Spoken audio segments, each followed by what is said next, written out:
TDP Janasena సీట్ల సర్దుబాటు కొలికొచ్చినట్టుగా తెలుస్తోంది. టీడీపీ అధినేత చంద్రబాబుతో జనసేనాని పవన్ కళ్యాణ్ మరోసారి భేటీ అయ్యారు. ఉండవల్లిలోని చంద్రబాబు నివాసంలో ఇద్దరు నేతలు సమావేశమయ్యారు. అంతకుముందు నిన్న మధ్యాహ్నం చంద్రబాబుతో భేటీ అయిన పవన్ కళ్యాణ్ దాదాపు 3 గంటల పాటు సుదీర్ఘంగా చర్చలు జరిపారు. సీట్ల సర్దుబాటుపై తుది కసరత్తులో భాగంగా మరోసారి భేటీ అయినట్టుగా తెలుస్తోంది. రెండు పార్టీల పొత్తుల్లో భాగంగా సీట్ల సర్దుబాటుపైనే ప్రధానంగా చర్చించినట్టుగా తెలుస్తోంది. ఎవరు ఎన్ని సీట్లలో పోటీ చేయాలి, ఎక్కడెక్కడ పోటీ చేయాలన్న దానిపై చర్చించారు. ఎవరెవరిని ఎక్కడ బరిలో దింపాలన్న దానిపై కూడా ఇప్పటికే ఓ క్లారిటీకి వచ్చినట్టుగా తెలుస్తోంది. సీట్ల సర్దుబాటుపై చర్చలు కొలికొచ్చినట్టుగా తెలుస్తోంది. ఈ నెల 8న మరోసారి ఇద్దరు నేతలు భేటీ కావాలని నిర్ణయించారు. ఈ భేటీ తర్వాత రెండు పార్టీల నుంచి సీట్ల సర్దుబాటు, ఉమ్మడి మేనిఫెస్టో, బహిరంగ సభలపై ఓ క్లారిటీ రాబోతోంది.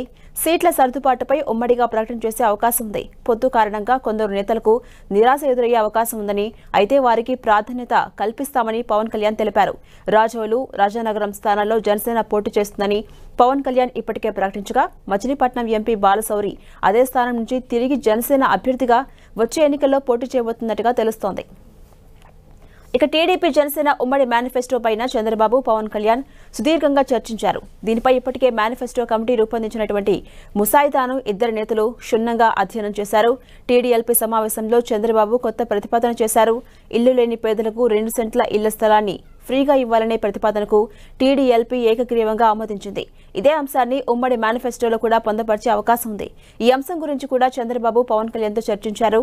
వీటితో పాటు రైతులు, మహిళలు, ఉద్యోగులు, నిరుద్యోగులు, విద్యార్థులకు సంబంధించిన అనేక అంశాలను ఉమ్మడి మేనిఫెస్టోలో పొందుపరచడానికి ఇప్పటికే నిర్ణయం తీసుకున్నారు.